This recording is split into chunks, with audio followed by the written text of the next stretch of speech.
Boy, you ain't got on your coat. You want mine? He was tempted, but refused. I ain't cold, he said. Penny's back was thinner than his own. It was his own fault that he had no coat. You reckon we'll be too late, Pa? Reckon not. Maybe they'll hold off till we get there. They were ahead of the Foresters. Jody climbed down and tussled with Rip to warm himself, and because the waiting was intolerable, he began to fear they had missed them. Then, clip-clop of hooves sounded at what seemed some distance, and the Foresters were there. All six had come. They greeted the Baxters briefly. The light wind was favorable, blowing from the southwest. If they did not stumble on a wolf sentry, they might take the pack unawares. It would be long-range shooting at best. Buck and Penny took the lead side by side. The rest followed in single file. A grayness that was scarcely light crept through the forest. There was an interval between daylight and sunrise that was an unreal hour. It seemed to Jody that he moved in a dream between night and day, and when the sun rose, he would awaken. The morning would be foggy. The grayness lingered in the fog and seemed unwilling to rise through it. The two merged, joined against the sun that would tear them to tatters. The file of riders came out of the scrub and into an open area of grass and live oak islands. A favorite waterhole of the game lay beyond. It was a clear, deep pool, and something about the water was to the taste of the creatures. It was protected as well with marsh on two sides, from which danger might be seen approaching, and forest on the other two, into which they might quickly retreat. The wolves had not yet come, if they were coming. Buck and Lim and Penny dismounted and tied the dogs to trees. A thin strip of color, like a yellow ribbon, lay across the east. The autumn mist hung above it. Figures were visible only a few feet above the ground. At first, the waterhole seemed deserted. Then, bodies took shape here and there about it, as though the fog itself had solidified, still gray and tenuous. The antlers of a buck deer formed in the distance. Lim lifted his gun instinctively, then lowered it. The wolves were more important for the moment. Mill Wheel murmured, That's a name, Mill Wheel, murmured, I don't remember no stumps round that pond. As he spoke, the stumps moved. Jody blinked his eyes. The stumps were young bears. There were a good dozen of them. Two larger bears ambled slowly beyond them. They had not seen or winded the buck, or chose to ignore him. The curtain of mist lifted higher. The band of color broadened in the east. Penny pointed. There was a movement in the northwest. The forms of the wolves were barely visible, slipping down in single file as the humans had done. The keen nose of old Julia caught a faint taint, and she lifted it high and wailed. Penny struck at her to hush her. She dropped flat to the ground. Penny whispered, We ain't got a chance in the world of getting a shot this way. We can't get close enough. Buck's whisper was a growl. How about a shot at the buck? Maybe the old bears. Listen to me. One of us can slip around to the east and south and make a quick dash across the marsh. South Marsh. The wolves will be too far down to turn back. They won't go to the marsh. They're obliged to come out to the woods right past where we be now. Acceptance of the idea was immediate. Go ahead. Jody can do it as good as a man, and he's no shot. We'll need all our shots here. All right. Jody, you ride down just inside the edge of the woods yonder. When you get opposite that tallest pine, you cut right back across the marsh. towards us to hear. Just as you turn, take a pot shot at the pack. Never mind trying to hit 'em. Get going. Go fast. But be quiet. Jody touched Caesar's rump and trotted away. His heart had jumped from its normal position and was beating somewhat high in his throat. His vision blurred. He was afraid he would never see the tall pine and cut in too soon or too late and bungle the whole business. He rode unseeing. He straightened his back and slid one hand along the barrel of his gun. A blessed stiffening and clarity came to him. He picked out the pine before he reached it. He swung Caesar's head sharply to the right, dug his heels into him, slapped his neck with the reins, and shot into the open. The marsh water flew under him. He saw the young bears scatter. He was afraid he had not come in far enough behind the wolves. The creeping pack ahead of him hesitated, on the verge of turning back the way they had come. He lifted his gun and shot behind them. They bolted en masse. He held his breath. He saw them stream toward the scrub. He heard the barking of guns, and the sound was music. He had done his part, and it was out of his hands. He galloped around the south side of the pond toward the men. The tethered dogs lifted their voices. A single gun spoke now and again. His mind was clear. He wished that he had had another shot. He was sure he could take it coolly and accurately. Penny's ruse had worked to perfection. A dozen of the gray bodies lay about on the earth. An argument was in progress. Lim, one of the dogs, turned loose after the rest of the pack. Buck and Penny were opposed. Penny said, "Lim, you know we ain't got a dog can run down one of them streaks of lightning. They won't tree like a cat. They won't turn at bay like a bear. They'll run forever." "He's right, Lim," Buck said. Penny turned excitedly. "Look at what them young bears has done. They've treed. What say we have a go at catching them alive? Ain't there a good price on the East Coast for live creatures?" "That's what they say." Penny swung up in the saddle and Jody eased back behind him. "Take it easy, men. Slower you work on this, better we'll do." 3 of the spring cubs, motherless, perhaps, long enough to have forgotten discipline, had not even treed. They sat on their haunches, crying like babies. They made no effort to escape.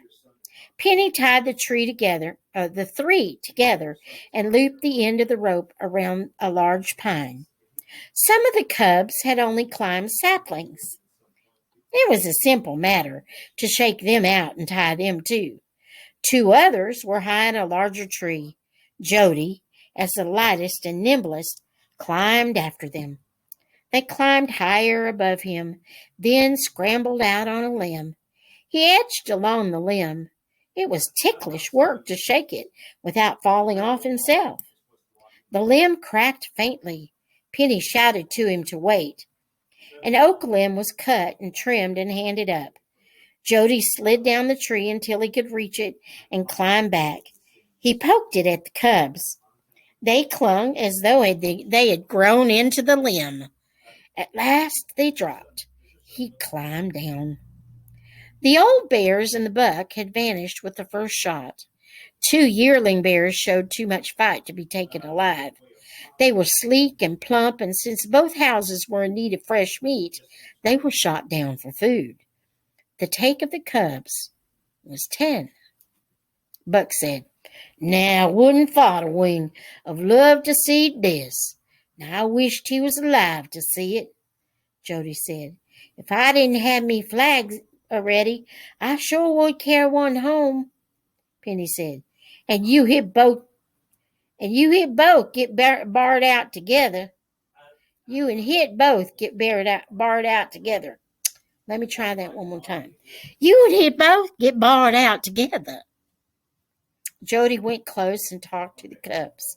They lifted their sharp snouts, scenting him, and stood up on their hind legs. He said, "Now, ain't you all proud you going to get to live?" He moved closer and reached out a tentative hand to touch one. It raked its sharp claws across his sleeve. He jumped back. He said, "They ain't grateful, Pa. They ain't a mite grateful we saved 'em from the wolves." Penny said, "You didn't look at his eyes good. You picked a meaning to pet. I told you, where there's twin cubs, one'll be friendly, t'other'll be mean. Now see, can you find one that's got a friendly eye?" "I might not pick good. I'll leave 'em be." The foresters laughed. Lem picked up a stick and began to tease one of the cubs.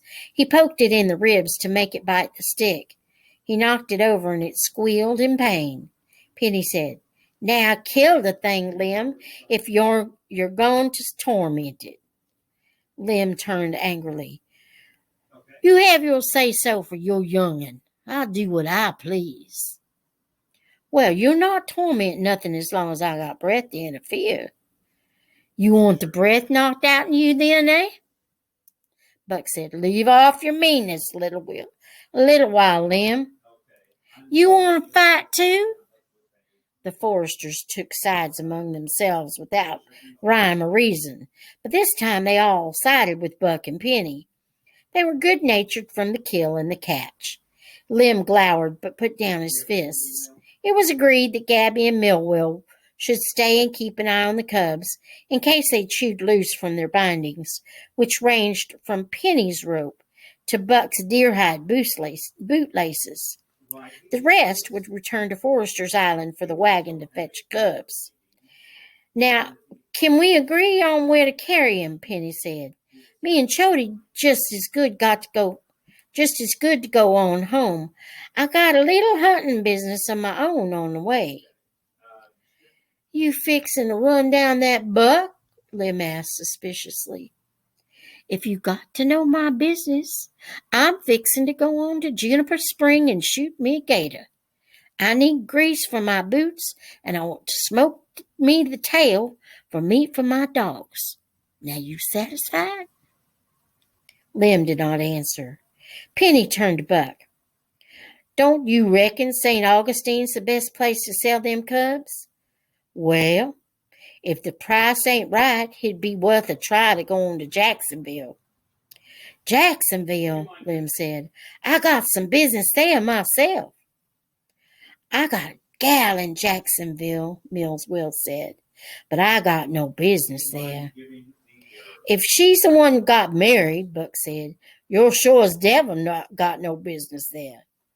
Penny said patiently, "It's Jacksonville then. Now who's going?" The foresters looked at one another. Penny said, "Buck's only one of you can trade without quarreling."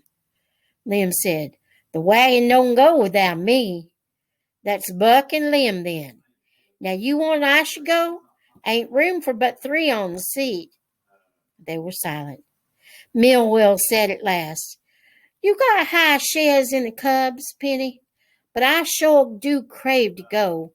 Come to think on it, I got a barrel of something else I'd love to carry and trade." Penny said, "Well, I got no craving at all to go. Buck, I'll be beholden to you to look out for my share and do my trading for me. When'll you go? Tomorrow?" "All right. If you'll stop by tomorrow, me and Ma'll have it figured what all we want you to trade for." "I'll not fail you, you know that." "I know." The party separated. The Foresters went north and the Baxters south. Penny said, "Love nor money wouldn't get me to the East Coast with them jaybirds. There'll be broke jugs and broke heads all the way along their track." "You reckon Buck'll do us right?" "He'll do right. Buck's the only one of the litter was worth raising. Him and poor Father Wing." Jody said, "Pa, I feel peculiar." Penny halted Caesar and looked around. Jody was white. "Why, boy, you just had too much excitement. Now it's over, you've give out." He got down and lifted Jody in his arms. He was limp. Penny propped him against a sapling. "You've done a growed man's work today. Now set easy and I'll fetch you a bite to eat." He fumbled in the saddlebags and brought out a cold baked sweet potato and peeled it. "This'll freshen you up. When we get to the spring, you take a good drink of water." At first, Jody could not swallow. Then the taste of the sweet potato touched his palate. He sat up and ate it in small mouthfuls. He felt better immediately. "You're just like I was when I was a boy," Penny said. "You take everything hard and it leaves you faintified." Jody grinned. With anyone but his father, he would have been ashamed. He clambered to his feet. Penny laid a hand on his shoulder. "I didn't care to praise you in front of the men, but you done noble." The words were as strengthening as the sweet potato. "I'm all right now, Pa." They mounted and rode on. The morning haze had thinned and vanished. The November air was crisp. The sun was a warm arm across their shoulders. The blackjacks flamed and the scrub oak glistened. The fragrance of the purple deer tongue filled the road. The scrub jays flew across the road. Their solid blue feathered coats, Jody thought, were prettier than the bluebirds because there was more of it. The strong smell of the yearling bear over old Caesar's rump behind him blended not unpleasantly with the sweat of the horse. The rich smell of the saddle, the deer tongue, and the lingering odor of the sweet potato. He would have a great deal, he thought, to tell Flag when he got home. The finest part about talking to Flag was that he could think most of the talk and not have to try to say it. He preferred talking to his father, but he could never find the words in which to make things clear. When he tried to say a thing that he had thought, the idea vanished while he was still floundering. It was like his efforts to shoot doves in a tree. He saw them, he cocked his gun, he crept close. Then they were gone before he could pull the trigger. With Flag, he could say, "There come the wolves slipping into the pond," and he could sit and see the whole thing and feel the feelings again, the fears and the sharp ecstasies. Flag would nuzzle him and look at him with his soft liquid eyes, and he could feel that he was understood. He came to himself with a start. They had picked up the old Spanish trail through the hummock to Juniper Spring. The spring was at its normal level. Debris from the flood was thick about its banks. The spring itself bubbled clear and blue from a bottomless cavern. A fallen tree lay across it. They hitched Caesar to a magnolia and skirted the spring for gator sign. There was none. An old female alligator who was almost tame inhabited the spring. She raised a swarm of young every second year, and she would swim to the bank when called and take meat thrown to her. She was perhaps down in her cave with the year's young. Because she was so tame and had been there so long, no one ever disturbed her. Penny was afraid that someday a stranger would come and kill her, finding her easy prey. They worked down the bank of the run. A shipoke flew. Penny put out a hand behind him to halt Jody. On the opposite bank was a fresh gator wallow. The mud had been packed smooth where they turned and rolled their hard bodies. Penny dropped to his haunches behind a buttonwood bush. Jody dropped behind him. Penny had reloaded his gun. There was shortly a communion in the waters of the swift-running creek. What seemed a log lifted not quite to the surface. There were 2 bumps at one end. The log was an 8-foot alligator. The bumps were its heavy-lidded eyes. It submerged again, then raised clear and lifted its forequarters to the bank. It crawled slowly to the wallow, heaved its bulk and up and down on its short legs, flipped its tail, and lay quietly. Penny drew a bead more carefully than Jody had ever seen him do on bear or deer. He fired. The long tail thrashed wildly, but the body sank instantly into the mud. Penny ran upstream around the head of the spring with Jody at his heels, and downstream on the other side of the wallow. The broad, flat jaws were opening and closing automatically. Penny held them shut with one hand and gripped a foreleg with the other. The dogs barked excitedly. Jody took hold, and they dragged the body to firm ground. Penny stood up and wiped his forehead with his sleeve. "That's like toting for a little bit," he said. They rested, then bent to the work of slicing out the tail meat, which, smoked, would make convenient hunting rations for the dogs. Penny turned back the hide and sliced out the layers of fat. The gators is one thing got fat on the flood," he said. Jody sat back on his heels with his knife in his hand. "And likely the moccasins and the turtles," he said. "And the birds now," Penny said, "all excusing the turkeys. The birds ain't suffered particular." Jody pondered the strangeness of it.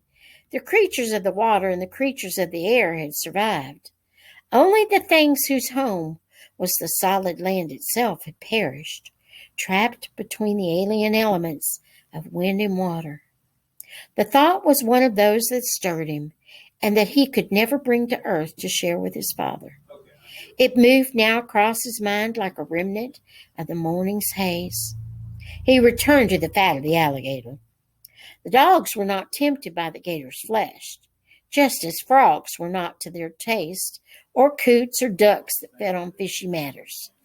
But when the tail meat, pink as veal, was smoked, the foreign taste and odor would disappear, and they would eat it when no better meat was at hand. Penny emptied the lunch from the saddlebags and filled them with the strips of meat and of fat. He looked at the package of food. "Can you eat now, boy?" "I could near about eat every time." "Well, then we'll eat it just to be done with it." They washed their hands in the running creek and went to the head of the spring for drinking water. They lay flat on their bellies and drank deeply. They opened the lunch and divided it evenly into 2 portions. Penny left a biscuit filled with mayhaw jelly and a square cassava pudding. Jody accepted them gratefully. Penny looked at the small protruding belly. "Where you put it all I can't see, but I'm proud I got it to give to you. There was times when I were a boy. There was such a passel of us, my own belly lay mighty flat." They lay comfortably on their backs. Jody stared up into the magnolia tree over him. The undersides of the thick leaves were like the copper of the pot that had belonged to his mother's grandmother. The red cones of the magnolia were beginning to spill their seeds. Jody gathered a handful and dropped them idly onto his chest. Penny rose lazily and fed the dogs the scraps. He led Caesar to the spring to drink. They mounted and turned north toward Baxter's Island. West of Sweetwater Spring, Julia began to work a trail. Penny leaned down to look at it. "Now, that's a mighty fresh buck track she's got there," he said. "I've a notion to leave her follow it." Her tail was in constant motion. Her nose was glued to the ground. She moved ahead rapidly. She lifted her nose high and began to trot with a gaited motion, scenting only by the wind.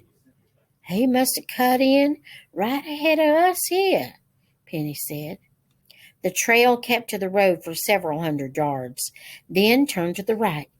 Julia gave a high, thin cry. Penny said, "Now he's close. I'll bet he's laying right up in the thick." He rode into the thicket after the dog.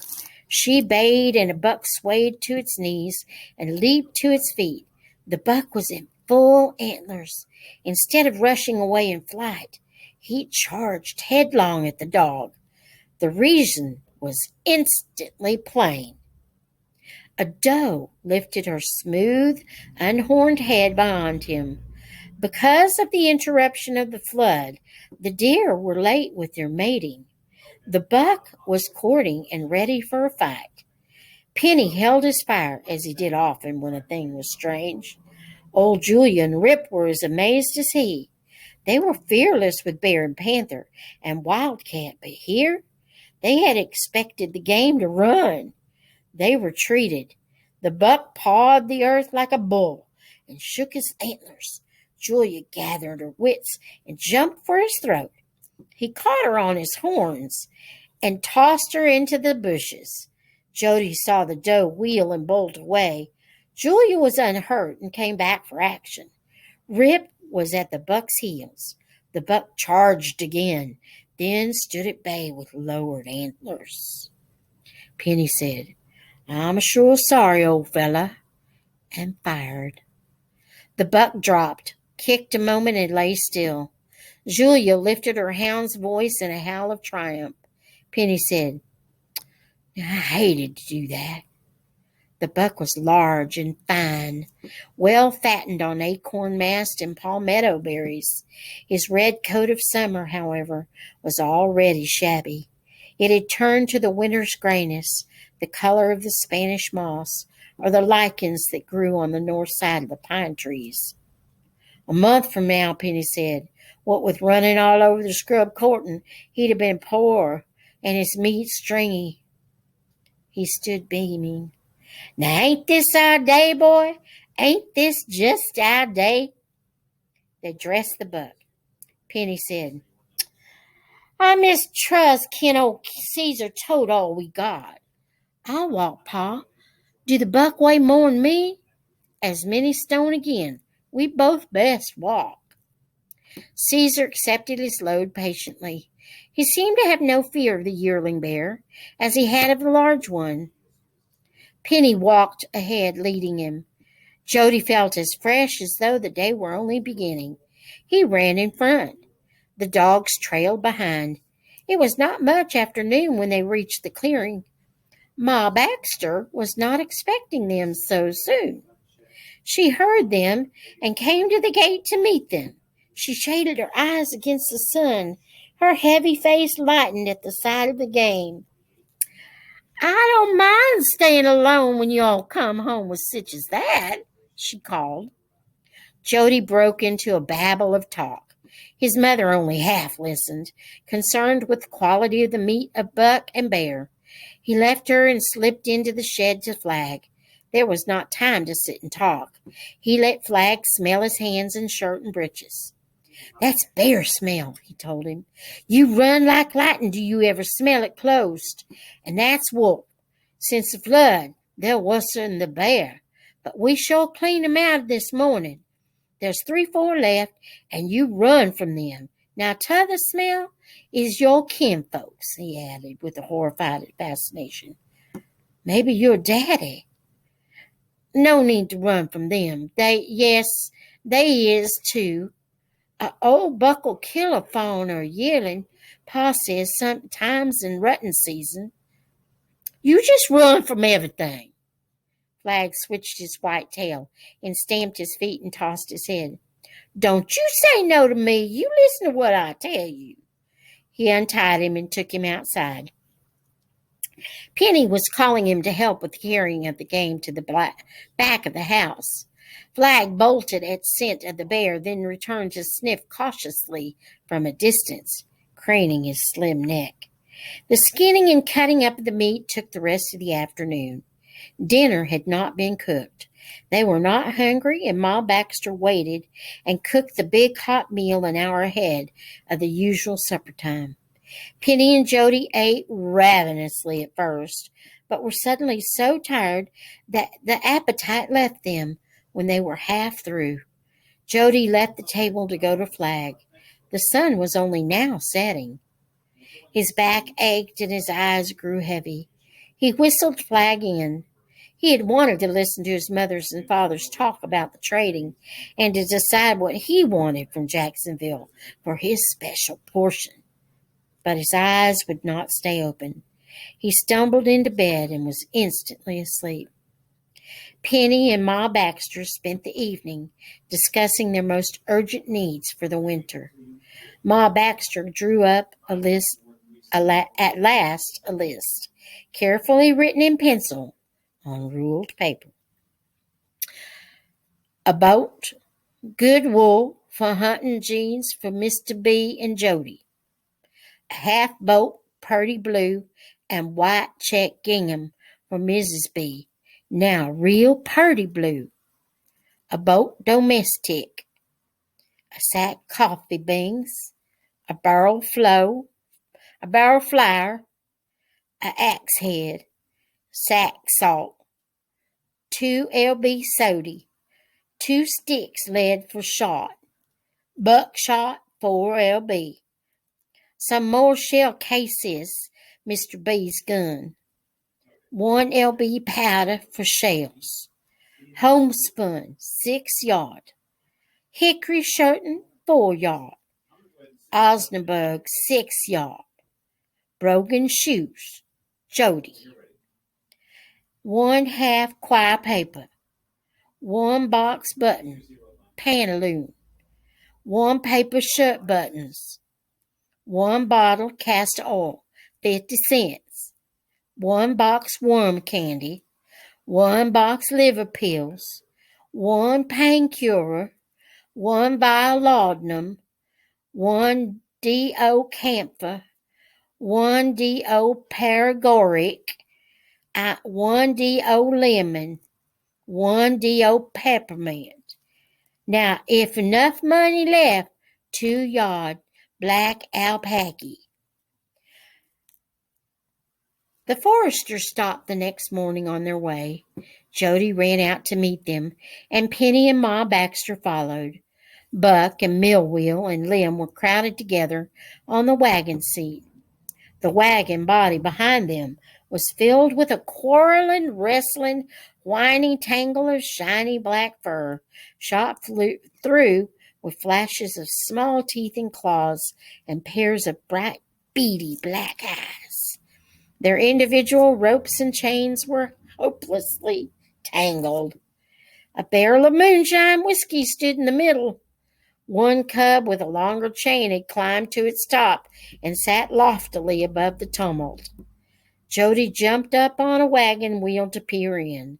A clawed paw went past his face, and he dropped back to the ground. The wagon load was bedlam. Penny called, "Don't be surprised do all Jacksonville take out and follow you," Millwheel said. "Maybe he'd raise the price," Buck said to Jody. "I can't get over how Fodderwing would have loved to have seen him." If Fodderwing had been alive, Jody thought wistfully, the 2 of them might have been taken along to Jacksonville. He looked longingly at the cramped space on the floorboards under the men's feet. He and Fodderwing could have sat there comfortably and so have seen the world. Buck took the Baxter's list. He said, "This looked like a heap of things rode out here. If we don't get a good price and the money don't hold out, what must I skip?" "The gingham and the domestic," Ma Baxter said. Penny said, "No, Buck. You get Ma's gingham, whatever come. Get the gingham and the axe head and the shell cases and lead. And the hickory shirting, that's Jody's portion."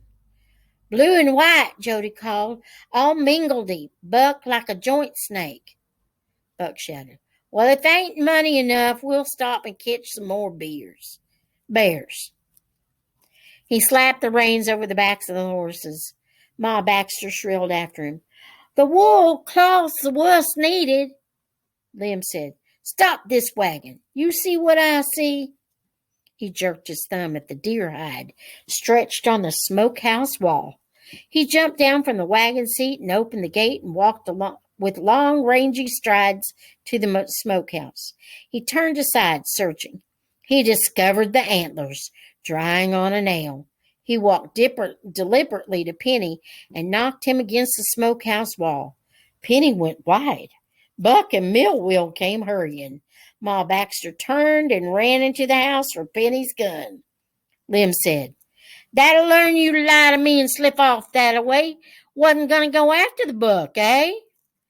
Penny said, I'd ought to kill you for that, Lem, but you're too sorry to kill. Getting that buck was pure happen so. You're lying. Penny turned back to Buck, ignoring Lem. He said, Buck, no man's never knowed me to lie. If you all had remembered that, you'd not have got beat in the dog trade. Buck said, That's right. Don't pay him no mind, Penny. Lem turned and stalked back to the wagon and climbed into the seat. Buck said in a low voice, I'm powerful sorry, Penny. He's mean at best. He's been this way ever since Oliver taken his gal away from him. He's got ugly as a buck deer that can't find his doe. Penny said, I was aiming to give you all a quarter of the venison on your way back. I'll swear, Buck, this be hard to forgive. I'd not blame you. Well, don't fret about your share in the cubs or the trading. Me and Minwill can tie Lem in knots at a time he needed. They returned to the wagon. Buck lifted the reins and turned the horses around. He would pick up the north road past the sinkhole.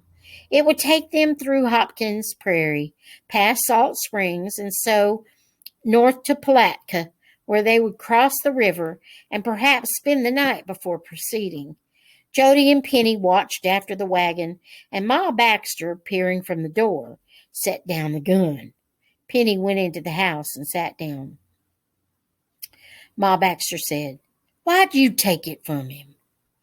When one man's unreasonable, t'other has got to keep his head. I ain't big enough to fight him just so.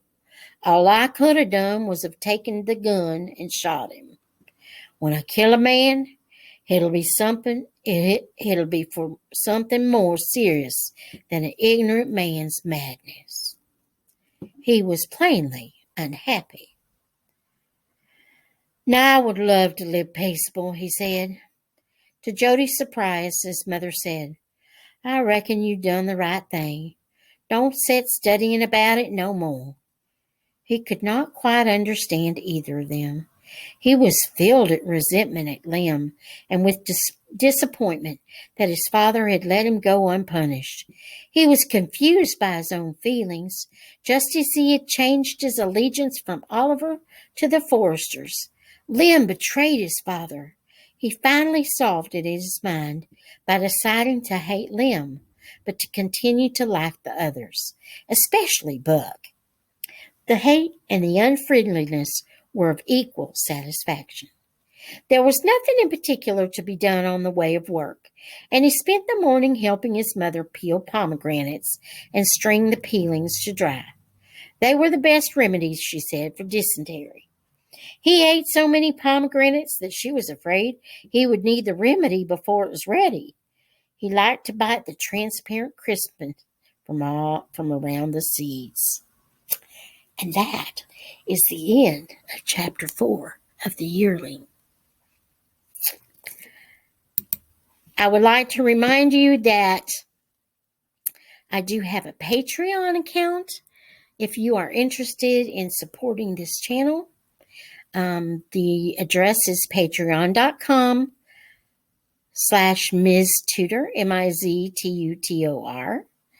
And it would be greatly appreciated if you could support this channel, even if it's just $1 a month. Anything is welcome. And with all that's going on in our country right now, may the Lord bless you and keep you. May he make his face to shine upon you and be gracious to you. May the Lord lift up his countenance upon you and grant you his shalom. Until next time.